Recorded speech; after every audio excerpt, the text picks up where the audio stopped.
اعوذ باللہ من الشیطان اللعین الرجیم بسم اللہ الرحمن الرحیم الحمد للہ رب العالمین والصلاة والسلام علی اشرف الانبیاء والمرسلین واہل بیتہ الطیبین الطاہرین المعصومین اما بعد۔ سورہ مبارکہ مطففین کی آیت نمبر 34 سے آیت نمبر 36 جو اس صفحے پر موجود ہیں، ان پر کل ہم گفتگو کر چکے۔ اس اعتبار سے سورہ مطففین بیان کی حد تک مکمل ہو چکا۔ اگلا سورہ سورہ انشقاق ہے اور اس کی ابتدائی 21 آیتیں اس صفحے پر موجود ہیں۔ بسم اللہ الرحمن الرحیم۔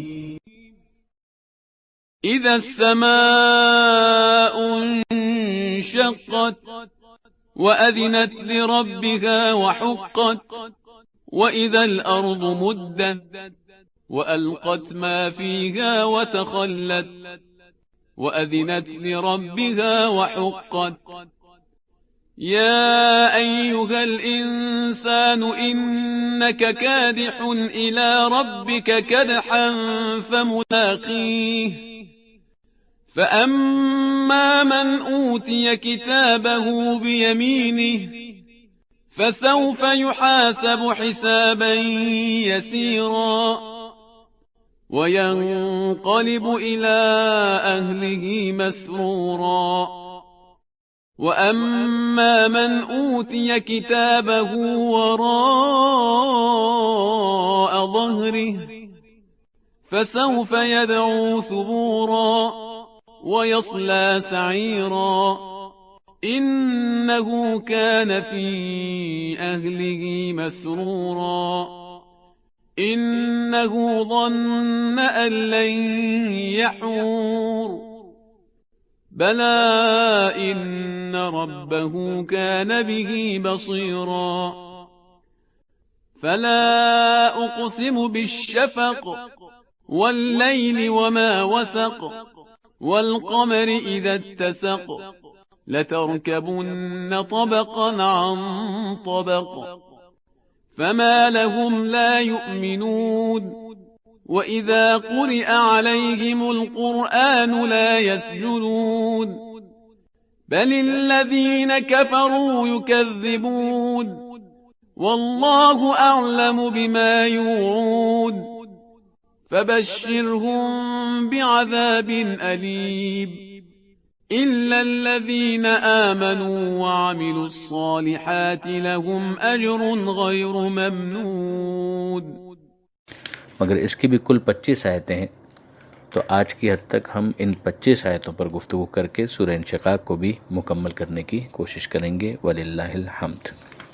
سورہ انشقاق بھی مکی سورہ ہے اور اس کو سورہ انشقاق کہا گیا اس لفظ کی وجہ سے جو پہلی آیت میں موجود ہے، بسم اللہ کے بعد انشقت، وہ آسمان کی نسبت سے ہے اور شگافتہ ہونے کا تذکرہ ہے۔ تو اس سے ملتا جلتا ایک لفظ ہم پہلے بھی پڑھ چکے ہیں، انفطرت، جس کی وجہ سے سورہ انفطار کا نام انفطار رکھا گیا، اور یہ اس سے ملتا جلتا آغاز ہے کہ جس میں پروردگار عالم نے قیامت کی منظر کشی کرتے ہوئے پھر ایک مرتبہ آسمان کے شگافتہ ہونے کا، اس کا پھٹنے کا ذکر کیا ہے۔ بسم اللہ الرحمن الرحیم، سہارا اللہ کے نام کا جو سب کو فیض پہنچانے والا بڑا مہربان ہے۔ اذا السماء انشقت، وہ وقت جب آسمان شگافتہ ہو جائے گا۔ یہ بات پہلے بھی آ چکی، آسمان شگافتہ ہو جائے گا یعنی آسمان میں دروازے بنتے ہوئے نظر آئیں گے، آسمان میں جو ہیونلی باڈیز نظر آتی ہیں، اجرام فلکی، یہ سب کولیپس کر جائیں گی، ستارے بے نور ہو جائیں گے وغیرہ وغیرہ، وہ سب اس ایک عنوان کے ماتحت آ جاتا ہے۔ وَأَذِنَتْ لِرَبِّهَا وَحُقَّتْ، اور وہ اپنے پروردگار کے حکم کی تعمیل کرے گا اور اسے یہ کرنا ہی چاہیے۔ ظاہر ہے کہ آسمان سے اور آسمان میں موجود یہ جتنی بھی ہیونلی باڈیز ہیں، کسی قسم کے ڈیویشن کی، انحراف کی کوئی گنجائش موجود نہیں ہے۔ ان کو تو جس طرح سے پروگرام کیا گیا ہے اس کے مطابق ان کو چلنا ہے۔ جب ان ہیونلی باڈیز کو ایک پروگرام دیا گیا کہ مثلا سورج نے اپنی روشنی پہنچانی ہے، تو سورج کی مجال نہیں ہے کہ وہ انکار کر سکے، اور اب اگر مثال کے طور پر یہ اعلان ہو گیا قیامت کے قرب میں، قریب میں، کہ سورج بے نور ہو جائے یا سورج گر جائے یا ستارے جو ہیں وہ کولیپس کر جائیں، چاند جو ہے وہ بے نور ہو جائے تو اس کی مجال نہیں ہے کہ وہ انکار کر سکے۔ تو آسمان پر بھی خدا کا حکم چل رہا ہے اور وہ خدا کے حکم کی تعمیل کر رہے ہیں، اور اس وقت بھی کریں گے کہ جب اسے شگافتہ ہونے کا حکم دے دیا جائے گا۔ وہ حقت، اسے یہ کرنا ہی چاہیے تھا۔ وَإِذَا الْأَرْضُ مُدَّتْ، اور جب زمین کو کھینچ کر بڑا کر دیا جائے گا۔ وَأَلْقَتْ مَا فِيهَا وَتَخَلَّتْ، اور جو اس کے اندر ہے وہ باہر پھینک دے گی اور خود خالی ہو جائے گی۔ وَأَذِنَتْ لِرَبِّهَا وَحُقَّتْ، اور وہ بھی اپنے رب کے حکم کی تعمیل کرے گی اور اسے ایسا ہی کرنا چاہیے تھا۔ یعنی جب یہ ایسا ہوگا تو گویا پروردگار عالم کا اس کے پر تبصرہ ہے کہ اسے ایسا ہی کرنا چاہیے۔ تو اب آسمان میں بھی پروردگار عالم کے حکم سے انحراف کرنے کی کسی کی مجال نہیں ہے، اور زمین میں بھی کسی کی مجال نہیں ہے کہ پروردگار عالم کے حکم سے انحراف کرے۔ جب قیامت آئے گی تو زمین بالکل جس طریقے سے پہلے خدا کے حکم کی پابند اسی طریقے سے اب بھی پابندی کرے گی۔ اب اس کے اندر یہ غور طلب ہے کہ کھینچ کر بڑھا دیا جائے گا تو اس کا کیا مطلب ہے؟ یعنی زمین کو ایک بہت بڑے میدان میں تبدیل کر دیا جائے گا۔ جب پہاڑ اس کے اوپر ہیں وہ پہاڑ تو ہبا منصورہ ہو گئے، بالکل ختم ہو گئے، اور جو سمندر تھے وہ بھی ختم ہو گئے۔ تو اب یہ زمین جو ہے اسے بالکل ایک وسیع میدان بنا دیا گیا، اور اسی سے بہت سے علماء نے اس بات پر استدلال بھی کیا ہے کہ جو میدان حشر سجے گا وہ اسی زمین کے اوپر سجے گا۔ یعنی زمین کو کھینچ کر، اور اس میں ممکن ہے کہ اس کی گولائی کو بھی ختم کر دیا جائے، یہ ایک میں احتمال کے طور پر بات کر رہا ہوں، اور اس کو اور کھینچ کر بڑا کر دیا جائے اور زمین ہی کو پورا میدان حشر بنا دیا جائے، قیامت کا میدان یہیں پر سجے۔ وَأَلْقَتْ مَا فِيهَا وَتَخَلَّتْ، اس کا کیا مطلب ہے کہ زمین کے اندر جو کچھ بھی ہوگا وہ باہر نکال دے گی اور خالی ہو جائے گی۔ اس کا مطلب یہی ہے کہ زمین کے اندر جتنے مردے دفن کیے گئے ہیں، جو امانتیں زمین کے اندر رکھی گئی ہیں، وہ سب کی سب باہر آ جائیں گی۔ مردے بھی باہر آ جائیں گے، پروردگار عالم انہیں زندہ کر دے گا اور وہ اپنی قبروں سے باہر آ جائیں گے۔ اسی طریقے سے جو زمین کے اندر معدنیات ہیں، سونا ہے، چاندی ہے، ہیرے ہیں، جواہرات ہیں، کانوں کے اندر ہیں، پیٹرول ہے اور پتہ نہیں کیا کچھ ہے، وہ سب کا سب بھی زمین سے باہر آ جائے گا۔ زمین ان سب کو باہر نکال دے گی، ان خزانوں کو، اور ان کو کوئی دیکھنے والا بھی نہیں ہوگا۔ وَأَذِنَتْ لِرَبِّهَا وَحُقَّتْ، اور اسے اپنے پروردگار کے حکم کی تعمیل کرنی ہے اور اسے ایسا کرنا ہی چاہیے، وہ کرے گی اور اسے ایسا ہی کرنا چاہیے۔ اب یہ بیان کرنے کے بعد، قیامت کی منظر کشی کرنے کے بعد انسان کو مخاطب کیا جا رہا ہے کہ یا ایھا الانسان، اے انسان، انک کادح الی ربک کدحا فملاقیہ، تو اپنے پروردگار کی طرف لازماً اس کے یہاں حاضر ہونے والا ہے، تو زبردستی کھنچا چلا جا رہا ہے۔ کادح الی ربک، کھنچا چلا جا رہا ہے اپنے رب کی بارگاہ میں، کدحا فملاقیہ، تو اس کا اینڈ کیا ہونا ہے؟ اس کا اینڈ یہ ہونا ہے کہ تجھے اپنے پروردگار کی بارگاہ میں حاضری دینی ہے اور ملاقات کرنی ہے۔ یعنی اس دنیا کے اندر تو یہ ہے کہ کچھ کو احساس ہوتا ہے، کچھ کو احساس نہیں ہوتا ہے، کچھ اپنے اس فطری احساس کے اوپر پردے ڈال دیتے ہیں، دنیا کی رنگینیوں میں گم ہو جاتے ہیں، لیکن ایسا میدان قیامت میں ہوگا نہیں، اور اس میدان قیامت کا مقدمہ اسی دنیا کے اندر ظاہر ہو رہا ہے۔ یعنی آپ دیکھیے کہ اس دنیا میں آتے ہوئے انسان جن مراحل سے گزرتا ہے، وہ باپ کے نطفے سے لے کر شکم مادر کے مراحل ہوں، پھر اس کے بعد اس دنیا کے اندر آنے کا مرحلہ ہو، پھر اس کے بعد بچپنے کا دور، بچپنے کے دور کے بعد جوانی، جوانی کے بعد بڑھاپا، یہ تمام تغیرات، یہ تمام تبدیلیاں در حقیقت ایک حرکت ہے، رفتار ہے کہ جو انسان فالو کر رہا ہے، اور اس کے اندر اس کا کوئی اختیار بھی نہیں ہے۔ یعنی بالآخر وقت نے گزرنا ہے اور وقت کے اثرات اس کے اوپر ظاہر ہونے ہیں، اور اسے اپنے پروردگار کی بارگاہ میں حاضر ہونا ہے۔ ایک موقع آئے گا کہ جب وہ اس دنیا سے چلا بھی جائے گا۔ یعنی یہ انسان کا اختیار نہیں ہے کہ وہ ہمیشہ بچہ ہی رہے، یہ انسان کا اختیار نہیں ہے کہ وہ ہمیشہ جوان ہی رہے، یہ بھی انسان کا اختیار نہیں ہے کہ وہ ہمیشہ بڑھاپے ہی کی حالت میں اس دنیا میں باقی رہے، بلکہ کل نفس ذائقۃ الموت۔ تو یہاں پر انسان کا اختیار نہیں ہے، اختیار ان ایکشنز کے اندر ہے، ان فیصلوں کے اندر ہے کہ جو اس مرحلے سے گزرتے گزرتے اسے لینے ہیں، انجام دینے ہیں۔ اس میں چاہے تو وہ ہدایت کے مطابق اپنے ایکشنز کو مرتب کر لے، اور چاہے تو اس کی خلاف ورزی کر لے۔ بہرحال اس پروسیس سے گزرنے کے بعد کادح الی ربک کدحا فملاقیہ، اسے اپنے رب کی بارگاہ میں پہنچنا ہے اور ملاقات کرنی ہے۔ فاما من اوتی کتابہ بیمینہ، تو جس کو اس کا نامہ اعمال دیا جائے گا اس کے دائیں ہاتھ میں، رائٹ ہینڈ میں، تو یہ علامت ہوگی کہ معاملہ اس کا بالکل درست ہو گیا۔ فسوف یحاسب حسابا یسیرا، تو عنقریب اس کا حساب کیا جائے گا اور بڑا آسان اس کا حساب کیا جائے گا۔ یعنی نامہ اعمال کی سرسری جانچ کر لی جائے گی، اس کی جو اسیسمنٹ ہے اس کے اندر دقت نہیں کی جائے گی، اس میں قابل گرفت چیزیں ویسے بھی نہیں ہوں گی کہ ان کے متعلق پوچھ گچھ کی ضرورت ہو اور اسے جواب دہی کرنا پڑے، لیکن اگر کچھ ہوگا بھی تو اس کو اگنور بھی کیا جا سکتا ہے، اسے نظر انداز بھی کیا جا سکتا ہے، بہت سی لغزشیں پروردگار ویسے ہی معاف کر دے گا۔ وَيَنْقَلِبُ إِلَىٰ أَهْلِهِ مَسْرُورًا، اور وہ پلٹے گا اپنے اہل کی طرف بہت خوش، یعنی اپنے فیملی ممبرز کی طرف۔ اب یہ فیملی ممبرز کون ہوں گے؟ یاد رکھیے گا یہ بات قیامت کی ہو رہی ہے، تو ظاہر ہے کہ بہت سے افراد ایسے ہوں گے کہ جن کے دنیا والے فیملی ممبرز بھی جنتی ہوں گے، یعنی اسی کیٹیگری کے اندر فال کرتے ہوں گے۔ تو بات بالکل واضح ہے کہ اپنے اہل کی طرف یہ پلٹے گا اور بہت خوش خوش پلٹے گا۔ لیکن اگر اس کے فیملی ممبرز جو دنیا والے تھے وہ وہاں اہل جنت میں شمار نہیں ہوتے، تو بہرحال دوسرے تو ہیں کہ جو اس کے اہل شمار ہوں گے، وہ حور بھی ہو سکتی ہیں، غلمان بھی ہو سکتے ہیں۔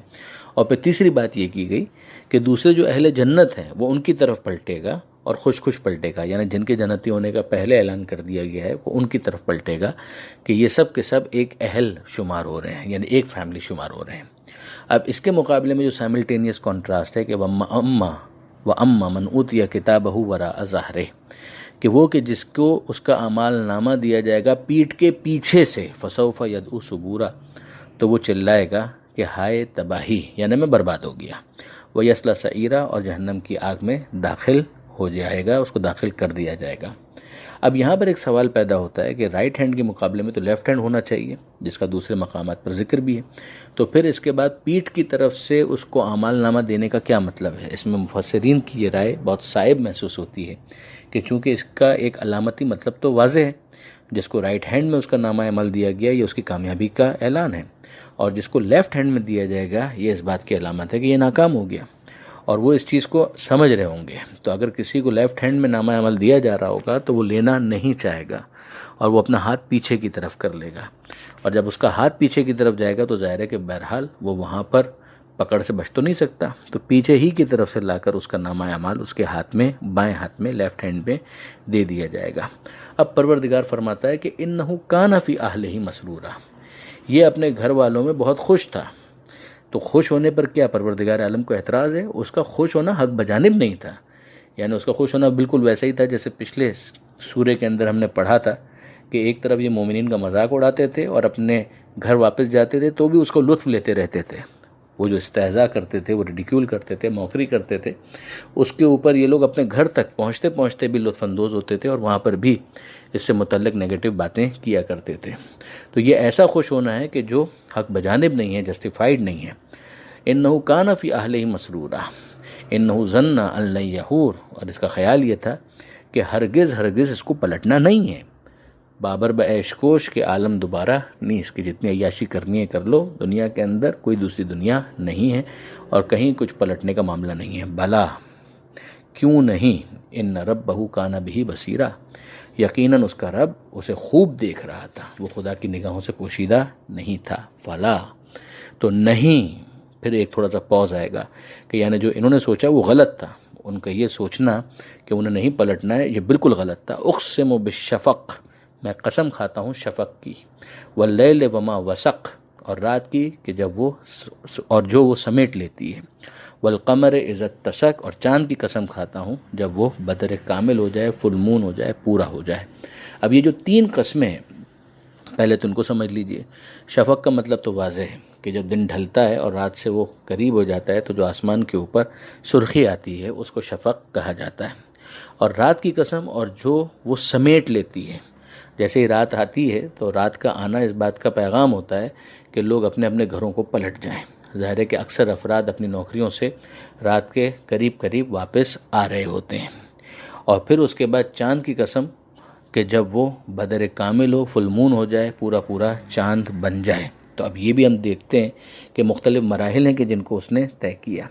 ایک تو شفق کہ پورا دن جو ہے مکمل ہو گیا اور اب رات آنے والی ہے، خود رات، اس رات کے اندر بھی وہ تمام افراد اور وہ تمام پرندے کہ جو دن بھر مصروف رہے وہ گویا سمٹ کر آ رہے ہیں اپنے گھونسلوں کی طرف، اپنے گھروں کی طرف۔ اور چاند کی قسم، چاند جو ہے وہ آہستہ آہستہ، ہر رات میں فل مون نہیں ہوتا، لیکن ایک وقت آتا ہے کہ وہ جو کریسنٹ نظر آ رہا ہوتا ہے، ہلال نظر آ رہا ہوتا ہے، وہ ایک ایسی رات آ جاتی ہے کہ جس کے اندر وہ فل مون بن جاتا ہے۔ تو آپ دیکھ سکتے ہیں کہ یہ سب مختلف مراحل کو طے کر کے یہاں تک پہنچے ہیں۔ اب پروردگار عالم جواب قسم لا رہا ہے کہ لَتَرْكَبُنَّ طَبَقًا عَنْ طَبَقٍ، کہ تم ایک مرحلے کے بعد دوسرے مرحلے کے لیے آگے بڑھو گے. تمہیں یقیناً یہ تمام مراحل طے کرنے ہیں. ایسا نہیں ہو سکتا کہ تم ان مراحل کو اگنور کر دو. ایک منزل طے کرو گے، اس کے بعد دوسری منزل آ جائے گی، اور دوسری منزل طے کرو گے، تیسری منزل آ جائے گی، یہاں تک کہ وہ آخری منزل آ جائے کہ جہاں پر تمہیں اپنے پروردگار عالم کی بارگاہ میں پلٹنا ہو. یہ پیچھے ہم پڑھ کر بھی آئے کہ کادحون الی ربک کدحن فملاقی ہے. تو یہاں پر ایک دوسرے انداز سے اس بات کو سمجھایا جا رہا ہے. اس لیے کہ ان کا ذکر آیا تھا کہ جن کا یہ گمان تھا کہ ان کو واپس پلٹنا نہیں ہے، تو پروردگار فرماتا ہے کہ تمہارے سامنے یہ منظر آ رہے ہیں کہ دن کو اگلے مرحلے میں داخل ہونا ہے رات میں، اور رات سے پہلے شفق کا ایک درمیان میں بفر آتا ہے، اس کو بھی اس نے کراس کرنا ہے. اور پھر جب تم رات میں دیکھتے ہو تو تمہیں نظر آتا ہے کہ صرف رات نہیں ہے، بلکہ رات کے اندر تمہیں دکھائی دیتا ہے کہ رات چیزوں کو سمیٹ لیتی ہے. وہ بھی مختلف مراحل کو طے کر کے لوگ آ رہے ہوتے ہیں. پرندے جو ہیں وہ اپنی سرگرمیوں کو ختم کر کے سمٹ کر اپنے گھونسلوں میں آ جاتے ہیں. تو ایک مرحلے کے بعد دوسرا مرحلہ ہے. اسی طرح چاند کو تم دیکھتے ہو کہ کس طریقے سے وہ ہلال تھا اور آہستہ آہستہ بدر کامل بن گیا، فل مون بن گیا. تو یہ تمہارے سامنے جس طریقے سے مختلف فیزز ہیں، اسی طریقے سے تم خود مختلف فیزز سے گزر رہے ہو، روز کی بنیاد پر بھی اور اپنی زندگی کے اندر مختلف مراحل. دنیا میں آئے بچپنا، جوانی، جوانی کے بعد بڑھاپا، اور بڑھاپے کے بعد اگلا مرحلہ.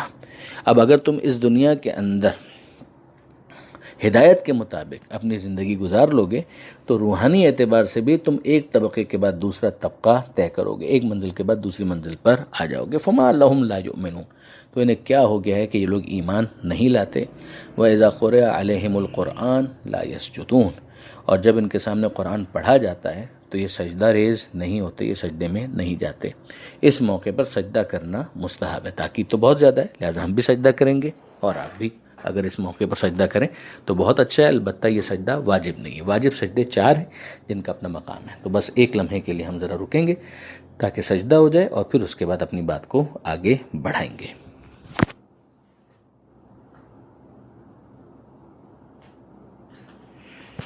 تو پروردگار عالم فرماتا ہے کہ کیا ہو گیا انہیں کہ یہ لوگ ایمان نہیں لاتے. یعنی یہ لوگ دیکھ رہے ہیں کہ یہ مختلف منزلیں، دن طے کر رہا ہے، رات تک پہنچ رہا ہے، چاند مختلف منزلیں طے کر رہا ہے. اسی طرح سے تم کو بھی منزلیں طے کرنی ہے.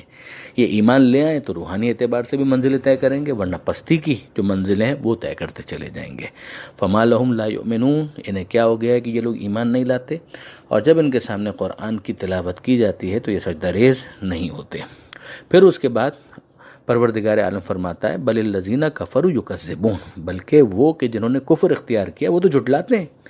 یعنی ہونا کیا چاہیے تھا اور ہوتا کیا ہے، what it is and what ought to be, اس کو سمجھایا جا رہا ہے کہ ہونا یہ چاہیے تھا کہ یہ ایمان لے آتے، ہونا یہ چاہیے تھا کہ خدا کی بارگاہ میں سجدہ ریز ہوتے، مگر ہو یہ رہا ہے کہ یہ جھٹلا رہے ہیں. واللہ اعلم بما یوعون، اور خدا خوب جانتا ہے جو یہ بھر کے محفوظ کر رہے ہیں. ظاہر ہے کہ اس کے نتیجے میں یہ گھاٹا اور خسارہ ہے کہ جو یہ محفوظ کر رہے ہیں. دلوں کے اندر بغض ہے، نفاق ہے، کفر ہے. اسی طریقے سے دنیاوی اعتبار سے جو دنیا کے معاملات ہیں انہی کو دیکھ رہے ہیں تو اسی کو محفوظ کر رہے ہیں، لیکن وہاں کے لیے انہوں نے کوئی انتظام نہیں کیا. فبشرہم بعذاب علیم، تو اے حبیب ان کو خوشخبری دے دیجئے دردناک عذاب کی. اب یہ کتنا بڑا طنز ہے کہ پروردگار عالم دردناک عذاب کے لیے خوشخبری کا لفظ استعمال کریں. الا الذین آمنوا وعملوا الصالحات، ہاں مگر وہ کہ جو ایمان لائے اور جنہوں نے اعمال صالحہ کو انجام دیا وہ مطمئن رہیں. لہم اجر غیر ممنون، ان کے لیے وہ اجر ہے کہ جو کبھی ختم نہیں ہوگا. غیر ممنون یعنی غیر منقطع، پھر ان کے لیے دائمی اجر ہے، وہ ہمیشہ ہمیشہ کی جنت کے اندر رہیں گے. الحمدللہ اگرچہ آیت نمبر 21 پر صفحہ مکمل ہوا تھا، مگر جیسے کہ پہلے ہی ہم نے عرض کیا تھا کہ بعد کی جو آیتیں ہیں 22، 23، 24 اور 25 اس کو بھی ابھی ہم نے مکمل کرنا تھا تاکہ یہ ایک نشست میں سورہ انشقاق مکمل ہو جائے. الحمدللہ یہ مکمل ہوا. پروردگار عالم سے دعا ہے قرآن پڑھنے، سمجھنے اور عمل کرنے کی توفیق عطا فرما، اور وارث قرآن امام زمانہ کے ظہور میں تعجیل فرما. وآخر دعوانا ان الحمد للہ رب العالمین، والسلام علیکم ورحمۃ اللہ وبرکاتہ.